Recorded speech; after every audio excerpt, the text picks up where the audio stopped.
She called the cops on her new neighbor but had no idea she'd just reported the deputy director of the FBI. Let that sink in.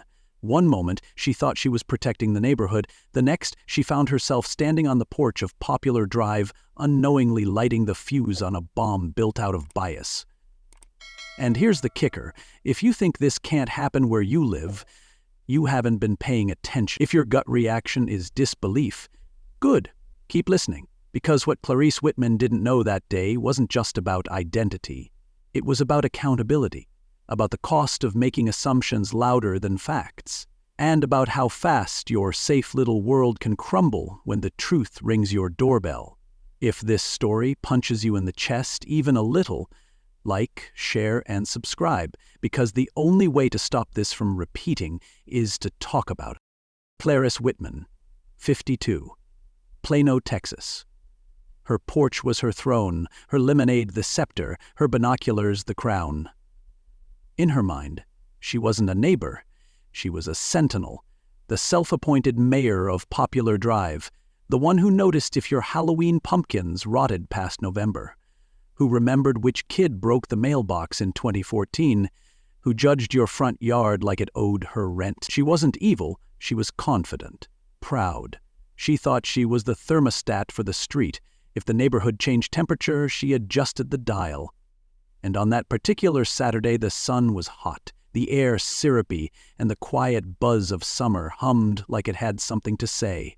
Clarice, dressed in floral and authority, sat still in her chair, waiting for the world to do something she didn't approve of, and then it did.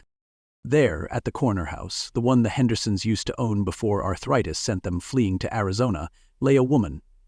Mid-40s, black, lean build, green swimsuit, sunglasses resting like armor. She lay by the pool like she paid rent on the sunshine, a book on her stomach, a drink by her side. Relaxed, unapologetically relaxed. Clarice's stomach tensed, not from envy, but something else. Something colder. She hadn't seen a moving truck. No welcome cookies, no introductory wave, no email on the blockchain. And now this woman had the audacity to sunbathe like she belonged? Clarice narrowed her eyes. The woman didn't sneak. She didn't hurry. That, somehow, made it worse. As if presence alone was permission, and in Clarice's version of neighborhood law, that kind of confidence without clearance was a threat. It started, as it always does, with a whisper. Maybe she's just visiting. Maybe the real owner is inside. But that whisper curled around something deeper, more familiar. Suspicion is often a whisper that we shout into authority. Clarice picked up her phone. Her finger hovered. Is this necessary? She squinted through the glare, as if the sunlight itself was trying to talk her out of it. The woman flipped a page, took a sip. Not a single glance toward the street. That calm ignited the storm. Clarice shook her head and tapped the contact. Non-emergency dispatch. Her voice, when she spoke, was honey-glazed, the kind she reserved for customer service or church potlucks. Hi, yes. I'm calling from Popular Drive. I think someone may be trespassing. There's a woman at the old Henderson place. I don't think she lives there. When asked for details, her words sharpened. She's black, mid-40s, in a swimsuit, just lying there like it's hers. She added, quieter. She looks out of place. Dispatch asked for signs of forced entry. Clarice had none, but she suggested maybe the gate was unlocked. Maybe someone left it open. Maybe. But maybe was enough to send officers when spoken from the mouth of someone who sounds certain. She gave her name without hesitation, Clarice Whitman. She didn't hang up with guilt. She folded her arms, stared hard at the woman, and waited. Not for confirmation, but for validation, for proof that the unease she felt wasn't just discomfort, but a public service. She waited for the universe to nod back. But nothing happened. The woman still hadn't moved, still hadn't looked around, and that somehow made Clarice even more sure she didn't belong. 8 minutes. That's all it took. 8 minutes for 2 squad cars to roll slowly down the wide street, engines humming a song Clarice thought she'd orchestrated. She stood, fixed her blouse, and walked to the front path, like she'd just stepped out to water the roses. But this wasn't gardening. She wasn't tending to flowers. She was planting doubt. As the black and white cruisers crept into view, her stomach fluttered, not with fear, but anticipation. Because in her mind, this wasn't escalation. It was order being restored. She had pulled a thread, and now she expected the fabric of the neighborhood to tighten. But the seam she tugged on wasn't stitched the way she thought. And what unraveled next wasn't what she was ready for. And here's the part that matters most. Clarice didn't set out to start a fire. But when you light a match and toss it without checking the wind, you don't get to complain about the burn. So before you call in suspicion, ask yourself, are you keeping your neighborhood safe, or just making yourself feel safe from your own discomfort? Because that's the question Clarice never asked. And by the time the badge glinted in the sun and the officers realized who they were speaking to, it was already too late. But we're not there yet. You want to know how that moment hit her? Good, stick around. Because justice didn't yell. It sipped iced tea by the pool and waited. Two shadows stretched long beside the pool. Justice or judgment, it was too early to tell. The officers stepped quietly through the side gate, their boots crunching lightly over the concrete, their posture balanced between alert and unsure. One reached for his badge, the other rested a hand on his belt, fingers tapping near the taser, not the gun. From behind her hedge, Clarice watched them enter, like she was the director of a play that had just reached its climax. But what she didn't realize was this scene wasn't about her. This wasn't her stage. And the woman lying by the pool wasn't the extra she assumed. On the other side of that fence, Danielle Monroe was already standing. Danielle didn't leap to her feet or recoil in fear. She didn't reach for a towel or ask questions. She didn't need to. She lifted her sunglasses slowly, just enough to meet their eyes, not with challenge, but with clarity. Calm, composed, measured. Her fingers remained curled around her glass of iced tea, condensation dripping down like it had all the time in the world. "Ma'am," one officer said, shifting awkwardly, "we're responding to a report of trespassing. Can we speak with you for a moment?" Danielle sat up, set her drink down and stood.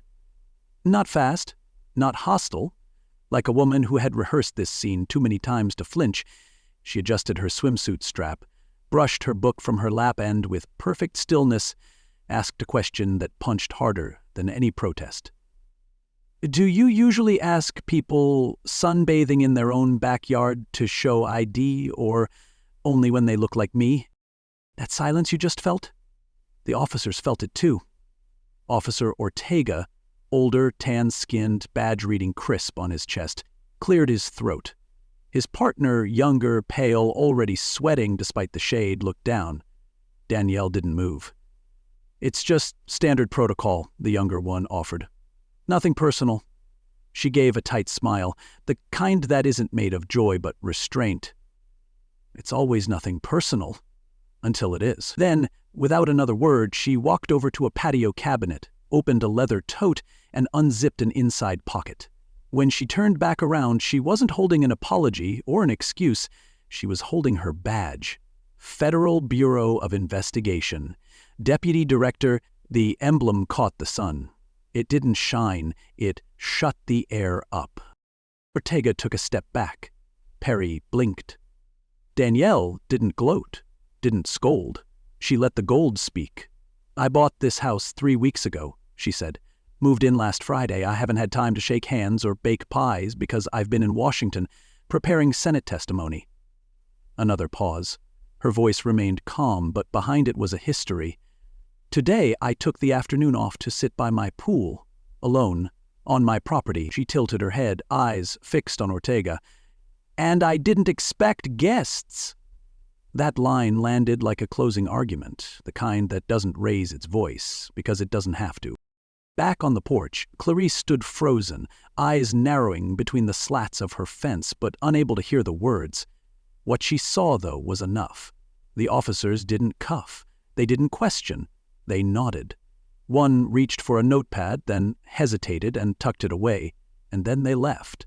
No handshake for Clarice, no nod of gratitude, just a quick, almost embarrassed retreat through the gate and back to their cruiser. Clarice took a step forward, hoping for a conversation, maybe an explanation. But they didn't look at her. They didn't speak. They didn't need to. The judgment she wanted them to deliver had reversed course. It wasn't the sun making her sweat anymore. It was something colder. A heat that starts in your gut and rises when you realize the story you told isn't the one unfolding in front of you. She stepped inside her house and closed the door with more force than she meant to. The air conditioner hummed too loud. The lemonade glass on her kitchen counter was now sweating uncontrollably, but not as much as she was. Clarice stood in the silence, alone with a reality she didn't know how to digest. Her authority didn't just vanish. It had been exposed as hollow. What rattled her wasn't that she'd been wrong. It was that she'd been loud and wrong. Her assumptions had summoned the police to a federal officer's backyard. A woman who had more clearance than she had curiosity. A woman who'd moved in without drama, without noise, and yet, somehow in Clarice's mind, that made her dangerous. And now? Now Clarice was the disruption, the threat. She stared at the spot where her phone had been, then whispered, barely audible even to herself, "What just happened?" And that right there is your mirror.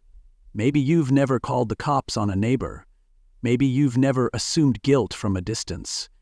But maybe you've stood on your own mental porch with binoculars, watching the world change and wondering if it was a threat or a new chapter. If this moment hit you hard, it should. Because respect isn't just about titles.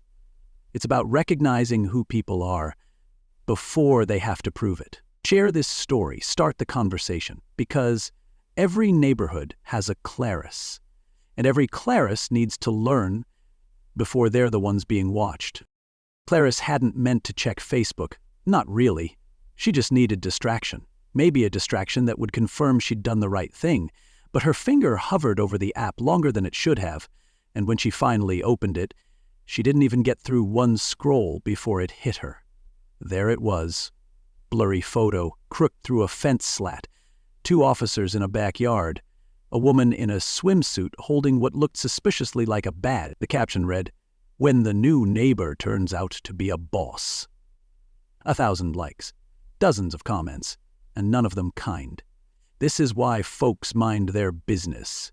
Popular drive about to be national news. Can't believe someone really called the cops on the FBI.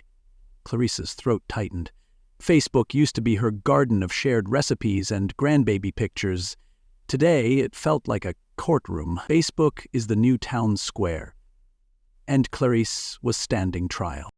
She set the phone down, then picked it back up, opened Google, typed the name slowly, Danielle R. Monroe, FBI. The screen loaded in less than a second, but it only took one photo to knock the breath from Clarice's chest. Danielle in a navy blue suit, standing beside a U.S. senator. Another photo, testifying before Congress. Another, speaking at a Homeland Security conference. Clarice scrolled, but there was no escape. Deputy Director, Federal Bureau of Investigation. Harvard grad. Former undercover operative. Decorated. Appointed to National Intelligence just 3 months prior. Clarice's hand began to tremble. The woman she feared was someone America trusted. A protector, a strategist. Someone who had faced real threats, yet still had to face her neighbor's phone call like a suspect. Clarice swallowed hard. Her ignorance hadn't been quiet. It had been a siren. She didn't just make a mistake. She amplified it through a system that had never once questioned her voice. The doorbell rang, and Clarice flinched like it was a gavel. She peeked through the peephole and froze. It was her. Danielle. No sunglasses now. No iced tea. Just her face. Calm. Still. Unreadable. Clarice opened the door halfway, unsure if she was letting in a storm or shelter from it. Danielle didn't wait. "Good afternoon," she said, each word smooth as glass. "I figured we should talk face to face." Clarice opened her mouth, but nothing came out. Danielle continued. "You called the cops on me. I know you did. I get it. You saw someone you didn't recognize, made an assumption, and thought you were being responsible." She let the air settle, then added, But what you really did was louder than that. You made it unsafe for me to sit in my own yard." Clarice's eyes brimmed. "I didn't know," she stammered. Danielle held up a hand. "That I lived here, or that someone like me could live here?" Her voice didn't rise. It didn't need to. The words did the work. "I didn't come to scold," Danielle said. "I've had enough of that in my life. I came so you could see me. Really see me. Because next time, it might not be someone with a badge and title. It might be a delivery driver. A teenager. Someone who just wants to breathe 5 minutes of peace without being criminalized for existing." Clarice stood there, flooded. She reached for something to say, but found nothing worth offering. "I'm sorry," she whispered. Danielle didn't say it's okay. She didn't offer the comfort of absolution. She just nodded once. "I'll be back at work next week. Until then, I'd like to enjoy my backyard without binoculars on me." Then she turned and walked away. The door stayed open a few seconds longer than necessary. Clarice didn't know if she wanted to run after her or run away from herself. That night, Clarice sat on her couch and stared at the television, but the screen wasn't on. She didn't fold her usual porch blanket, didn't refill the lemonade pitcher, didn't check her hydrangeas. Outside, no neighbors waved. The silence wasn't serene. It was surgical. Her world used to orbit her porch. Now, it spun without her. And maybe that was fair. Because for years, Clarice believed she was defending her street. But today, the truth had whispered something much harder. Maybe I was the threat all along. You see, when we talk about kindness, we love to imagine it soft and sweet and smiling, but sometimes kindness is confrontation. It's a mirror. It's a doorbell ringing when you least want it, but most need it. If this story cut deep, ask yourself, who have you almost reported? Who have you watched, measured, doubted, without ever saying hello? Don't just apologize. Rethink, retool, retell the story before it becomes one like this. Share it, talk about it, because we all live somewhere like Popular Drive, and whether you admit it or not, you're part of how that place feels. Clarice woke Sunday morning to the familiar buzz of her phone, but nothing about this morning felt familiar. The sun still poured through her curtains, the birds still argued over crumbs in the driveway, but the silence between those sounds had changed. It was tighter, heavier. Her group chat, Carol, Eleanor, Janice, was already blowing up. "So, it's true she's FBI? I saw her at the market once. She seemed quiet. Why'd you call the cops, though, Clarice?" No emojis.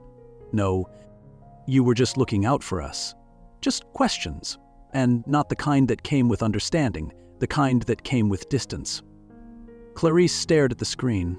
Her fingers hovered over the keyboard. She thought about explaining. She thought about disappearing. She did neither. The street hadn't changed, but how it saw her had, and you can't outrun that with a lawnmower or a lemonade glass. By noon, the sun was sharp and unforgiving. Clarice stepped outside to check her mailbox. Not for letters, just for proof she still belonged. As she reached for the handle, she heard a voice. "Afternoon." Mr. Singh stood 3 houses down, retired math teacher, kind eyes, wore the same ball cap every Sunday, usually said hello with a chuckle. Not today. "Lot of people talking," he said, arms crossed. "I told my daughter to Google your name." Clarice blinked. "Excuse me." He didn't repeat it. Said if someone was going to call the police over sunbathing, she ought to know what kind of place she's visiting. It wasn't cruel, but it cut deeper than anger. Clarice opened her mouth, then shut it again. He nodded once and turned away, leaving her with the rustle of bills in her hand and the weight of a conversation she didn't know how to finish or start. Later that afternoon, a knock broke the stillness. Not the doorbell, a knock. 3 polite raps. Clarice opened the doors slowly and found Officer Ortega on her porch, not grim, not apologetic, just solid, present. "Afternoon, Ms. Whitman," he said. "Just wanted to follow up about yesterday's call and clarify something with you." Clarice stepped aside, unsure if she should invite him in or brace for reprimand. Ortega continued. You should know. Every time someone files a report like that, especially when there's no evidence of a threat, no crime, and it turns out to be nothing, it's recorded and flagged. Clarice stiffened. Flagged? He nodded, firm but not aggressive. Yes, ma'am.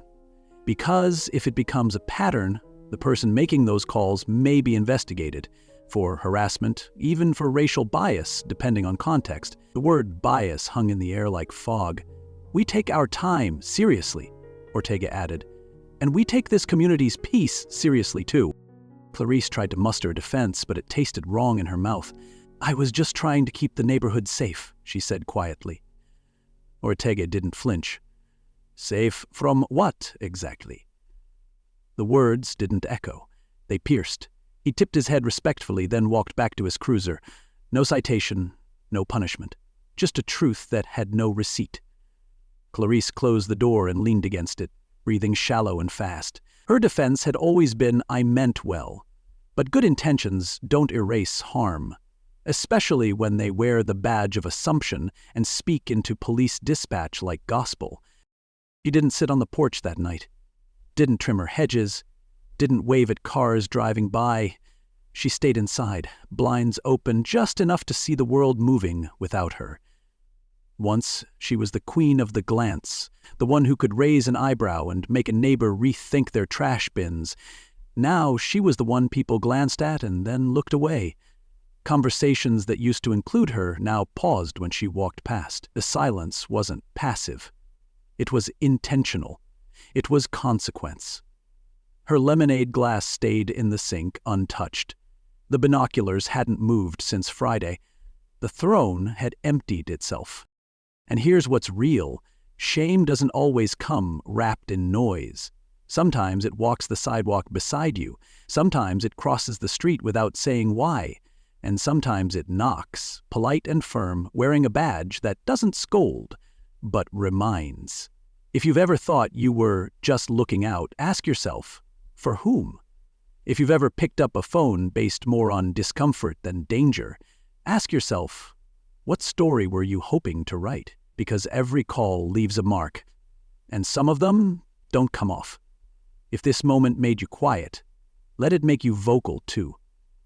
Share this story, start the conversation, because the line between watching and wounding is thin, and most of us don't realize we've crossed it until we're already on the wrong side. 3 days passed before anyone spoke directly to Clarice again, but it didn't come as a conversation. It came as an email, sent to the entire block, subject line, meet and greet, let's actually be neighbors. The sender, Danielle R. Monroe. The message was short, almost surgical in its clarity. This Saturday, 4 p.m., my yard. Snacks, music, conversation. Let's get to know each other beyond the window pane. Clarice read it twice. Then a third time. There was no mention of what had happened, no blame, no agenda. Just an invitation. A simple gesture from a woman who had every reason not to bother. Clarice didn't RSVP. She didn't know how. But by Saturday afternoon, she stood near her front door, dressed in a clean blouse and jeans, hair brushed back neatly, holding a covered plate of lemon bars she hadn't made in years. It wasn't forgiveness she wanted. It was a chance not to be forgotten. Clarice crossed the street like it was a courtroom, each step slower than the last. Her heart hammered like it was auditioning for a verdict. She'd made these lemon bars the same way she had for every PTA meeting, every block potluck. Except this time, she hadn't been asked. And that changed everything. Guilt weighed heavy in her elbows. Sweat formed under her collar. She walked past neighbors chatting, eyes darting but never locking. No one stopped her. No one called her name. But no one stopped her either. And that was permission enough. Danielle stood at the center of her yard, plate in one hand, speaking to Mr. Singh, laughing at something his daughter had said. Clarice approached. Danielle saw her, and didn't smile, not yet. She didn't extend a hand, but she didn't walk away either. Clarice held out the plate. "They're homemade," she said. Her voice cracked around the words. Danielle took it. Didn't say thank you. Didn't say anything. She just nodded. Acceptance, but not warmth. That was the surprise. There was no performance, no spectacle, just a space between two women and the weight of what it meant to step into it. Danielle's smile came later, not in the moment, not at the lemon bars, but during a lull in the conversation. When the sun dipped low and the cicadas began their ritual hum, Clarice caught her watching a kid draw with sidewalk chalk near the fence. Danielle turned her head slightly and caught Clarice's eye. This time the smile appeared. Not warm, not cold, but real. And that kind of smile matters more than the ones that come too quickly. It wasn't a hug, it was a maybe, a start. The kind that says, I see you, I don't trust you yet, but I see that you showed up. Clarice nodded, lips tight, eyes blinking too fast. She looked away before the tears won. The olive branch hadn't been extended. It had been laid on the ground, and Clarice had picked it up without being told she could. The surprise wasn't how normal the party felt. It was how unfamiliar it felt to observe instead of lead. Clarice stood off to the side, not center porch like she was used to, and watched Danielle rotate through conversations with neighbors Clarice had known for years but never really heard. She listened as Danielle told Mr. Lopez about her nieces in Dallas, laughed with Carol over spicy food and who could handle the most heat. He told Eleanor she once worked undercover at a pharmaceutical firm for 9 months, pretending to be an entry-level tech while tracking a corporate money funnel. And every time Danielle spoke, Clarice felt something unspool inside her. The woman she feared? She was funny, sharp, brave, grounded. Clarice had spent her life patrolling for strangers and now realized the only stranger here was her. It wasn't that Danielle didn't belong on the block. It was that Clarice had made herself the checkpoint instead of the welcome mat. At one point, Danielle caught her gaze again. No smirk, just an open stare. Clarice swallowed, stepped closer, and said quietly, I thought I was guarding this street. Danielle tilted her head. Clarice continued, but I was guarding it from growth. Danielle didn't respond. Didn't need to. Because that sentence? That was the work. That was Clarice picking up the mirror and choosing to look. So here's the truth. Redemption doesn't come with applause. It doesn't land like a Hallmark ending. It comes with silence, with effort, with showing up to a yard where you once sent police. It comes with listening to the people you once decided didn't belong. If you've ever felt the need to gatekeep, ask yourself, are you guarding the peace or the past? If this story made you shift in your seat, good. Share it. Send it to someone who might still be watching instead of seeing, because that's where it starts. Not with speeches, but with lemon bars, a quiet nod, and the courage to say, I didn't get it right. But I'm here now. Clarice no longer sat in her porch chair. It stayed folded behind the bushes now, gathering dust, quietly retired. The binoculars hadn't moved since that day, the day they became evidence instead of a tool. But it wasn't just what she stopped doing, it was what she started noticing. The street looked the same, trimmed lawns, kids on scooters, porch flags fluttering in rhythm with the Texas wind. But her gaze had shifted inward. She still watched, but now she watched herself. Her reactions, her assumptions, the questions she used to answer too quickly. On mornings when she poured her coffee and stared out the window, she didn't scan for suspicious movement, she scanned for growth, for change, the kind you don't always see in others until you start demanding it from yourself. And change had arrived, just not where she expected. Danielle wasn't just the new neighbor anymore, she was a gravitational pull. Mr. Singh started taking his morning walks past her yard on purpose, not by accident. The Lopez kids waved to her every afternoon. Carol, who once traded gossip over garden shears with Clarice, now lingered by Danielle's mailbox, laughing like they were old friends. The corner house, once quiet and curious, had become a nucleus of respect. Danielle didn't push, she didn't preach, she just showed up, at community meetings, at front yards, with a smile that said, "I'll give you a chance if you give me one." And it worked. Because leadership doesn't wear a badge, it wears consistency. It listens louder than it talks. It shows up, even when it shouldn't have to. Clarice still felt like a side character some days. She didn't always know what to say, and sometimes she didn't say anything at all. But she went. She stood at neighborhood cleanups. She brought cups to the block party instead of running it. She didn't lead the charge. She followed the rhythm. And sometimes that's what growth looks like. It's not flashy. It's not about reclaiming control.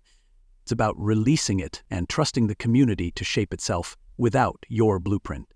Clarice no longer measured neighbors by their noise or lack of it.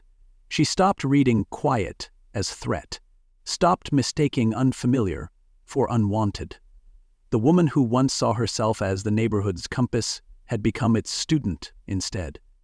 And that humility, that was the real transformation. Because here's the truth. You don't learn from HOA newsletters or welcome brochures. Fences in your head are harder to tear down than the ones in your yard. But you can't fix what you don't admit. You can't grow in a garden you keep locked. Clarice didn't have a clean slate. She had a new rhythm, and she learned to step in time with it, not fight against it. So if you felt something during this story, anger, regret, maybe a sting of recognition, don't scroll past it. Sit with it. Talk about it. Tell someone. Because change doesn't arrive with a badge or a beating. It shows up with a plate of lemon bars and a willingness to listen. And your neighborhood? It doesn't need a gatekeeper. It needs a neighbor. Be that. Starting today.